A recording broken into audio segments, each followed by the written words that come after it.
Hello, I'm Shelley Duvall. Join us for tonight's tales written by a group of unlikely would-be authors, all in the same family, on a futile search for interesting ways to occupy themselves during COVID. Listen as both tales take unexpected twists and turns every time the 5-minute timer rings and the manuscript is passed down the line. You may notice a variety of literary styles, especially when things get derailed and the next author to chime in may or may not attempt to bring things back on course. Both tales display new and exciting literary devices. In the first tale, entitled Not Prepared for Weather, listen for a device called Who's the Protagonist Again? The second tale, Midnight Buns, starts off crazy from the beginning, so there's no reality to come back to. Will the Russian ballet dancer really follow through with his plan? Oh well, you'll find out soon enough.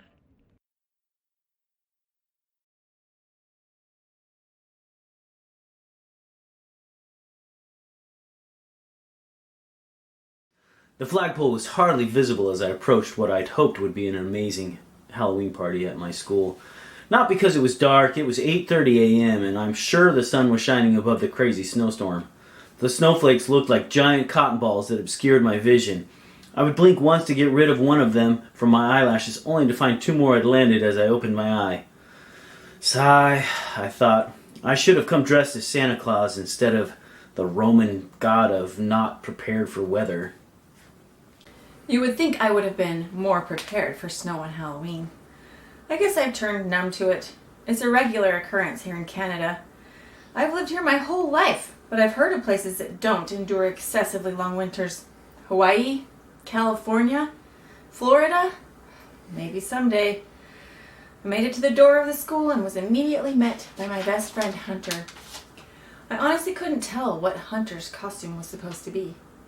His costume resembled a deer, and an arrow, and a chicken, and a goat. Mixed. "Hey, Hunter," I called. "What are you supposed to be?" "I mostly just threw some random stuff together," he replied. "Why do you think it's snowing so much?" he asked. "Dunno. Let's get inside."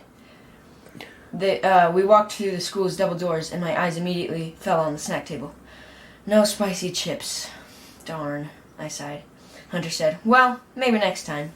"We can kill the thing." "What thing?" "You know, the thing." "Oh, the snapdragon." "Yeah, okay, bye, bye," they both said. The two men are Jerry and Jason.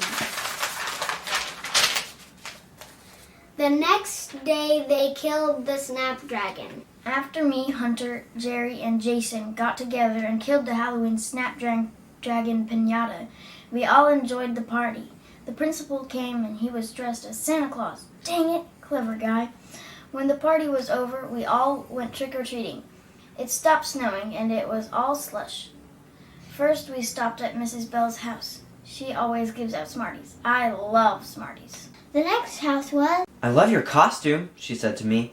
I was confused. I was the only person I knew who... "That's the Roman god of not prepared for weather, right?" My mouth hung open. How did she know? Smarties and now this? It was as if she knew all my secrets. I was suddenly jolted back into my situational awareness when I noticed her and Jason Hunter engaged in some sort of staring contest. "Let's go," he told me, not breaking eye contact with Mrs. Bell. Then he turned away and we left. "That lady is so kind. It's scary," he told me. I was just thinking the same thing, I said. Ever notice how she's never in the same room as the annual Snapdragon at the Halloween party? My dad says it's because she's a witch and that's why we have a Snapdragon piñata each year. It keeps her powers at bay when we smash the Snapdragon to smithereens, Hunter said. Really? I asked. Do you really believe that? No, Hunter said. I'm cold. I'm going home to change.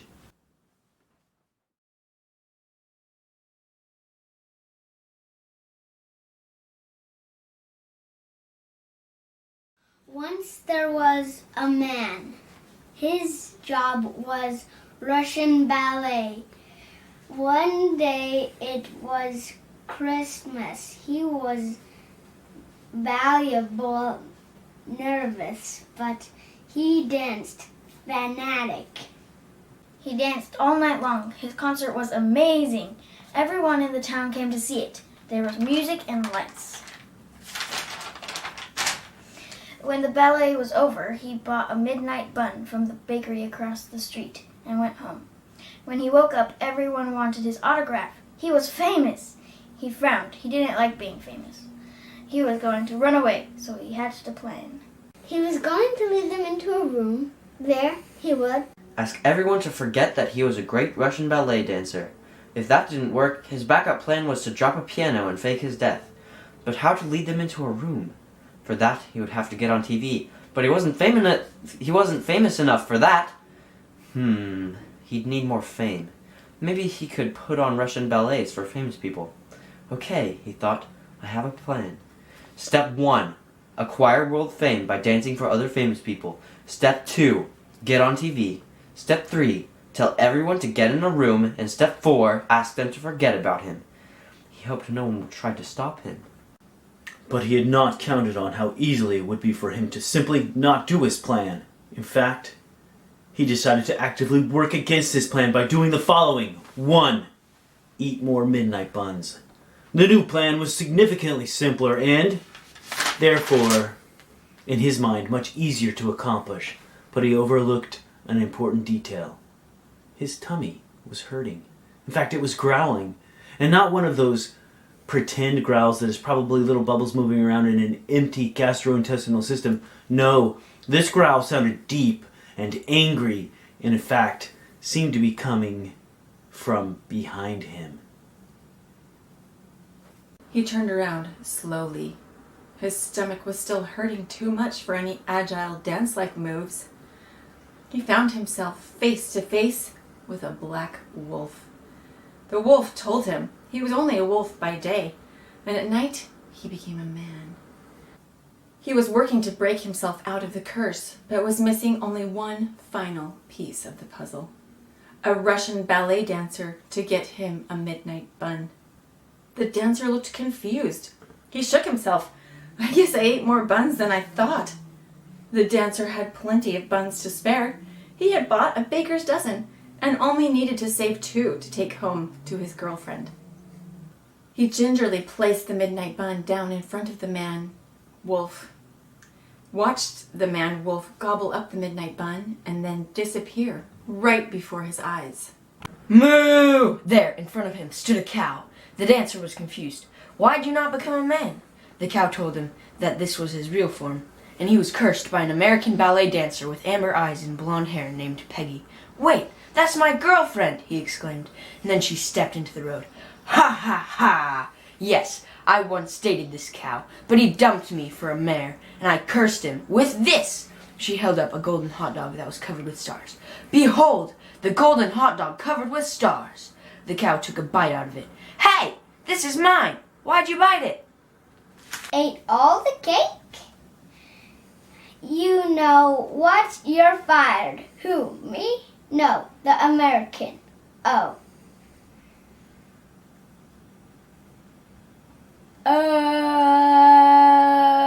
Be quiet. Okay. The Russian who does ballet gets $1 billion. It's recording. I'm so nervous. That's you, Jenny. Oh, I'm sorry. Let's see. Say Jerry. Jason. That's your. Am I Jason or Jerry? You're I'll be Jerry. first. You're Jerry. You're Jerry. Okay. Okay, Jerry. Good job. Yay! Good job. And you even got to wear the Chewbacca hat, which I think fits the name Jerry very well. You should bring me. I should have my own camper. You should bring me something to drink or some takeout or some coffee or something. Enjoy the party first. Take the cup. No, I'm a permanent. Where's Michael?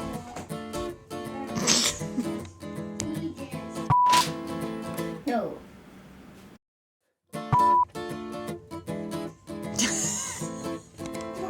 I'm sorry. Try it again. But was missing only one final piece of the puzzle. A Russian ballet dancer to get him a midnight. But you're nodding at me. You can't smile. I didn't.